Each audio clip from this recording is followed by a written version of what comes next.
तो hello friends, कैसे हैं आप तो लोग। आई होप सब मस्त हो गए। फ्रेंड्स, आज की इस वीडियो में हम बात करने वाले हैं सुनील मिगलानी के बारे में। देखिए फ्रेंड्स, अगर आप सुनील मिगलानी को नहीं जानते तो आप देख लीजिए, ये सुनील मिगलानी है। और आज की इस वीडियो को देखने के बाद आप सुनील मिगलानी के बारे में जान जाओगे। सुनील मिगलानी का यूट्यूब पर चैनल है जो कि आपको ऑप्शन ट्रेडिंग से रिलेटेड वीडियोस बताते हैं, वीडियो बनाते हैं, यानी कि स्टॉक मार्केट से रिलेटेड आपको वीडियोस मिल जाएंगी सुनील मिगलानी के चैनल पर। इनके 12 लाख से ज़्यादा सब्सक्राइबर हैं। एंड आज की इस वीडियो में जो मैं आपको बताने वाला हूँ सुनील मिगलानी जो पेड कोर्स की स्ट्रेटजी है, उस वीडियो को मैं आज आपके सामने एक्सप्लेन करने वाला हूँ। सुनील मिगलानी अपने पेड कोर्स में क्या सिखाते हैं, सब कुछ इस वीडियो को देखने के बाद आपको मालूम पड़ जाएगा। वीडियो में आगे बढ़ने से पहले आपको भाई आपसे एक छोटे से रिक्वेस्ट करना चाहेगा। अभी तक आपने मेरे टेलीग्राम चैनल को ज्वाइन नहीं करा तो वीडियो डिस्क्रिप्शन में लिंक मिलेगी, आप मेरे टेलीग्राम चैनल को ज्वाइन कर लीजिएगा। एंड आपको बता दूं, सुनील मिगलानी की वीडियो को आप देख लीजिएगा पेड कोर्स की। पेड कोर्स में आपको क्या सीखने को मिलता है, इस वीडियो में जो बताने वाले हैं वो बताने वाले हैं सिर्फ ऑप्शन यूट्यूब चैनल के ऑनर है, जो हमारे सिर्फ ऑप्शन यूट्यूब चैनल है उनके ऑनर आपको बताएंगे सुनील मिगलानी सर अपने पेड कोर्स में आपको क्या बताते हैं एंड आपको क्या सिखाते हैं। हेलो दोस्तों, आप में से मैक्सिमम लोगों को सुनील मिगलानी के बारे में पता होगा। इनके पास लगभग 12 लाख के आसपास सब्सक्राइबर्स हैं और आप इनके सब्सक्राइबर नहीं हो तो आपने हो सकता है शॉर्ट्स में इनका सुंदर चेहरा देखा हो। इन साहब का एक पेड कोर्स है। उस पेड कोर्स के अंदर से मैंने एक वीडियो देखा जहाँ पर ये 4 मूविंग एवरेज का यूज़ करके एक स्ट्रैटेजी बताते हैं। जब मैंने पूरी वीडियो देख ली मुझे उसमें कोई वैल्यू नज़र नहीं आया तो मैंने सोचा मैं वीडियो नहीं बनाता हूँ, बट मैंने कुछ अपना इनपुट डाला ताकि जब आप इस वीडियो को देखो तो आपको कुछ वैल्यू मिले।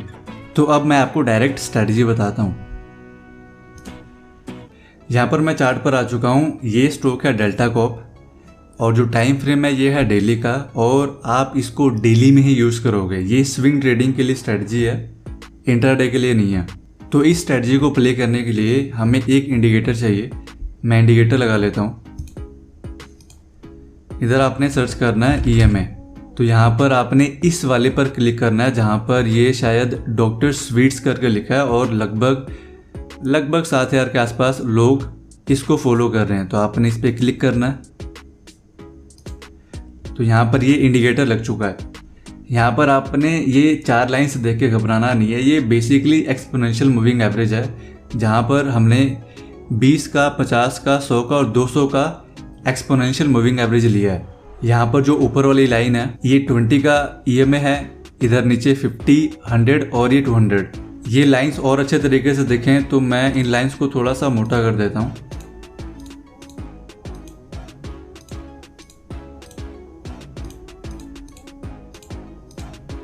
आई होप आपको अब अच्छे से दिख रहा होगा।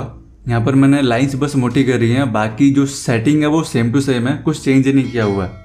वैसे तो ज़्यादातर लोगों को पता होगा SMA और EMA में क्या फ़र्क होता है। SMA मतलब सिंपल मूविंग एवरेज, EMA मतलब एक्सपोनेंशियल मूविंग एवरेज। यहाँ पर कुछ ज़्यादा डिफरेंस होता नहीं है, मेनली बस एक स्पीड का डिफरेंस होता है। यहाँ पर जो EMA होता है वो ज़्यादा रिएक्टिव होता है, ज़्यादा फास्ट मूव करता है, और जो SMA होता है, जो सिंपल मूविंग एवरेज होता है, वो इनसे थोड़ा स्लो मूव करता है। जो SMA होता है वो इक्वली सारे कैंडल्स को एक वेटेज देता है और जो EMA होता है वो रिसेंट जो कैंडल्स होते हैं उनको ज़्यादा वैल्यू देता है, इसलिए ज़्यादा रिएक्टिव होता है, ज़्यादा फास्ट मूव करता है। बस, और कोई डिफरेंस नहीं है। अगर आपको EMA का बिल्कुल भी नॉलेज नहीं है, बेसिकली आपको पता ही नहीं कि मूविंग एवरेज क्या होता है, तो मैं आपको सजेस्ट करूंगा आप पहले कोई मूविंग एवरेज पर कोई वीडियो देख लो, EMA पर कोई वीडियो देख लो, फिर आप इस वीडियो को देखो, तभी आपको अच्छे से समझ आएगा। क्योंकि अगर इस इंडिकेटर को मैं एक्सप्लेन करने बैठूंगा तो वीडियो लंबा हो जाएगा।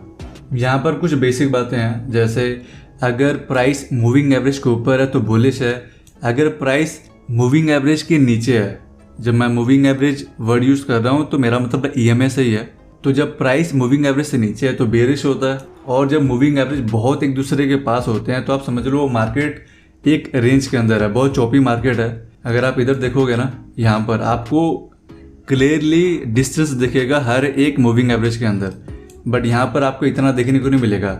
इधर एक क्लियर ट्रेंड है, इधर ट्रेंड नहीं है। तो जब आपको एक बड़ा ट्रेंड देखने को मिलेगा तो हर एक मूविंग एवरेज के अंदर आपको डिस्टेंस देखने को मिलेगा, आप क्लियरली इधर देख सकते। बट आपको चौपी मार्केट के अंदर मूविंग एवरेज के अंदर कुछ खास डिस्टेंस एक दूसरे से देखने को नहीं मिलेगा।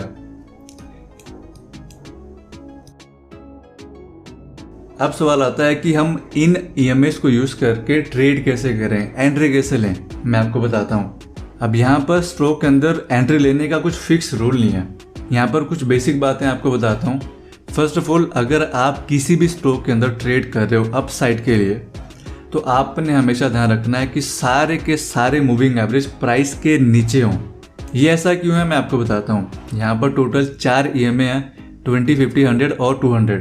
अगर प्राइस इन चारों के ऊपर है ना, तो आप समझो एक स्ट्रॉन्ग ट्रेंड के अंदर है। तो यहाँ पर मैं आपको अब एंट्री बताता हूँ। तो जो सबसे पहला रूल था वो था कि प्राइस इन चारों EMA के ऊपर होना चाहिए। अगर प्राइस इसके नीचे होता है तो आप एंट्री नहीं लोगे लॉन्ग साइड को, अप साइड को, ठीक है। अब यहाँ पर एंट्री का कुछ फिक्स रूल नहीं है।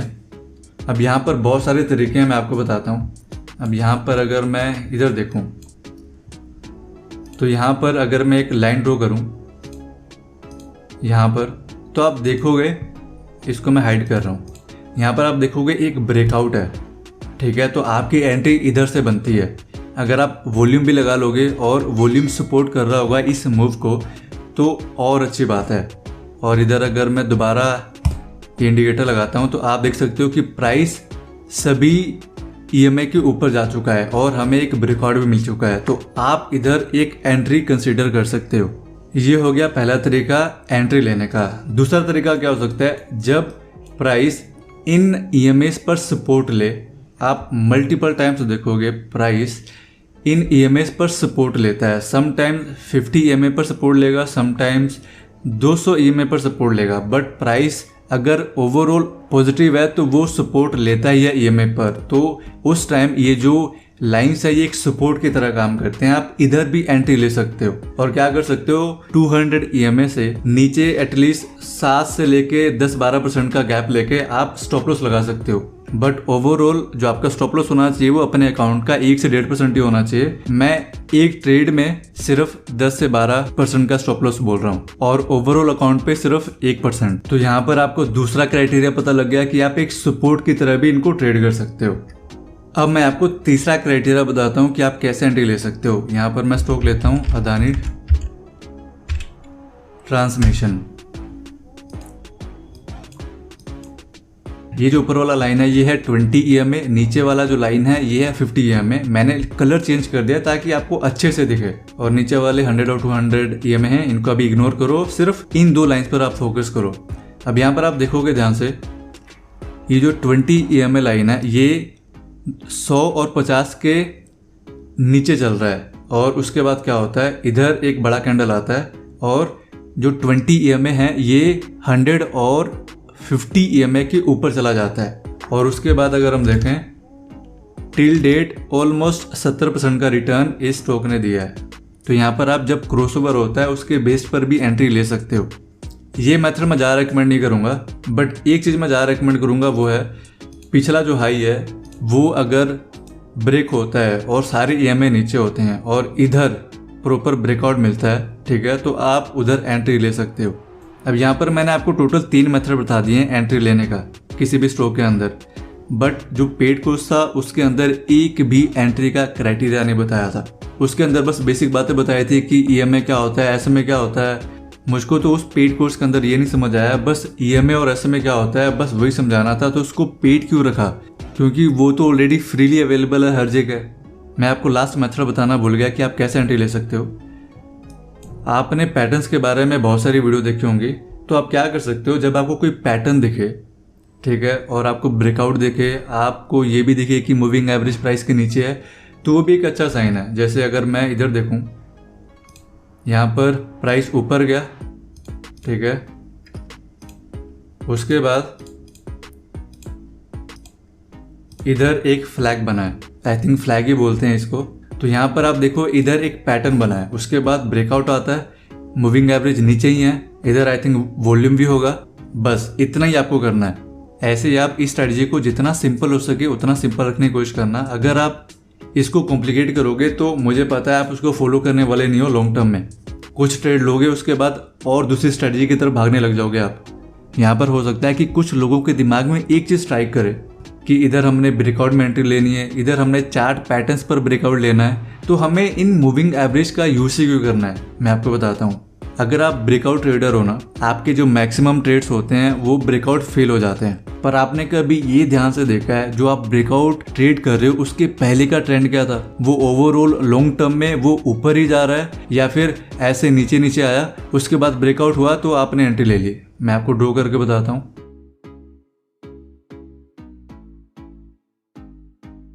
यहाँ पर हम मान लेते हैं कि ये एक स्टॉक का मूवमेंट है, ठीक है। तो यहाँ पर आप देखो इधर ब्रेकआउट हुआ है, तो आप इधर एंट्री लोगे, ले सकते हो। बट अगर मैं आपको बोलूं ये एक स्टॉक है, ये ऐसे मूव कर रहा है,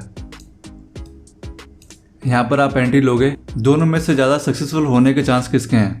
दोनों में से कोई भी हो सकता है, बट प्रोबेबिलिटी जो है वो इसकी ज़्यादा है। क्यों? इसका जो पहले वाला ट्रेंड है वो ऑलरेडी पॉजिटिव है, आपको नहीं पता इसके अंदर कब गिरावट आना शुरू हो जाए। तो जो मूविंग एवरेज है वो क्या करता है, आपको एक सही डायरेक्शन में रखता है। अगर आप सही डायरेक्शन में ट्रेड करोगे तो आपकी जो प्रोबेबिलिटी है वो बढ़ जाती है, आपके जो ट्रेड्स होते हैं उनकी एक्यूरेसी थोड़ी सी और इम्प्रूव हो जाती है। यहाँ पर ओवरऑल 4 EMAs हैं। जो 20 वाला है ये शॉर्ट टर्म का ट्रेंड बताता है कितना स्ट्रॉन्ग है, ये जो 50 EMA है ये मिड टर्म का बताता है, और ये जो है 200 EMA ये थोड़ा सा लॉन्ग टर्म का बताता है, और ये जो 200 EMA ये अल्टीमेट लाइन है। यहाँ पर डिसाइड होता है कि स्टॉक किधर जाएगा, या तो बुरी तरह नीचे पिटेगा या फिर धीरे धीरे करके ऊपर जाएगा।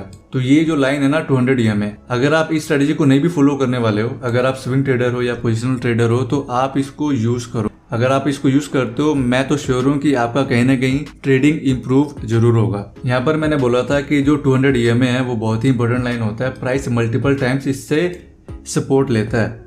अगर आप जो ड्रॉ डाउन है वो ज़्यादा बियर कर सकते हो तो आप वेट कर सकते हो प्राइस का कि इधर सपोर्ट ले, और जब प्राइस दोबारा ऊपर जाना शुरू हो तो आप और धीरे धीरे बाय करो। फॉर एग्जांपल आपने इधर से बाय किया, ठीक है, और प्राइस धीरे धीरे करके ऊपर जा रहा है, और थोड़े थोड़े जो पुल बैक्स हैं आप उनको बियर कर पा रहे हो। बट ज़्यादा जो पुल बैक आ रहा है, जैसे यहाँ पर जो बड़ा पुल बैक है, यहाँ पर आप देख सकते हो कि ये 200 EMA है। अगर प्राइस इसके नीचे नहीं ना जा रहा है तो आप समझो कि कहीं ना कहीं प्राइस इधर सपोर्ट ले रहा है। और मैक्सिमम टाइम क्या होता है कि अगर ओवरऑल प्राइस पॉजिटिव है, स्टॉक पॉजिटिव है, तो कहीं ना कहीं इधर सपोर्ट लेता ही है 200 EMA पे।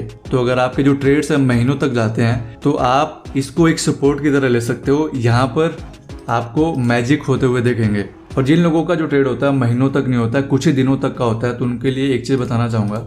यहाँ पर इसको मैं थोड़ा सा हटाता हूँ। यहाँ पर आप देखोगे ना एक टाइट कंसोलिडेशन है, ठीक है। यहाँ पर आपने ब्रेकआउट के टाइम पर एंट्री ली और ये हाई मारता है लगभग 85% के आसपास। अब मैं दोबारा इसको लगाता हूँ। एक चीज़ आप हमेशा गौर करना, जब भी प्राइस मूविंग एवरेज से दूर जाता है वो पुल बैक देता ही देता है। आप कभी भी नोटिस करो, जब भी प्राइस मूविंग एवरेज से दूर भागा वो पुल बैक देगा ही देगा, ठीक है। तो आप क्या कर सकते हो, आप इन मूविंग एवरेज के पास या तो वेट करो कि सपोर्ट ले दोबारा ऊपर जाएं, या फिर आप वेट ही नहीं करने वाले हो, आप खुश हो कि इतना रिटर्न मिल गया और मुझे टाइम पर एग्जिट मारना है, तो आप 20 EMA का यूज कर सकते हो। प्राइस इसके नीचे गया आप एग्जिट मार सकते हो, या फिर जो भी आपका स्टॉप लॉस है उसका 1:3 या फिर 1:4 का जब भी टारगेट मिल जाता है आपको, आप उस टाइम एग्जिट मार सकते हो। तो यहाँ पर मैंने आपको एग्जिट का भी बता दिया है। आप 1:4, 1:5 का टारगेट लेके चल सकते हो। एग्जिट के लिए आप मूविंग एवरेज का भी यूज कर सकते हो। अगर आप और वेट करना चाहते हो कि मुझे और राइड लंबा लेके चलना है, आप देखना चाहते हो कि स्टॉक क्या पता और ऊपर जाए, तो वेट करना चाहते हो, तो आप ये 100 का और 50 का जो EMA है आप इधर पुल बैक का वेट कर सकते हो। इधर से कई बार प्राइस सपोर्ट लेता है और इधर ले भी रहा है, अगर आप देखो इधर सपोर्ट भी ले रहा है। और अल्टीमेट जो सपोर्ट होता है जहां पर डिसाइड होता है कि स्टॉक के अंदर क्या होगा, उसकी पिटाई होगी बुरी तरह या फिर उसके मजे लगने वाले हैं, वो हवा में उड़ने वाला है, तो यहाँ पर या तो ऊपर जाता है या फिर बुरी तरह नीचे आता है। यहाँ पर मैं एक लास्ट चीज बताता हूँ, जब भी आप ट्रेड करो वो सिर्फ अच्छे स्टॉक के अंदर आप ट्रेड करो।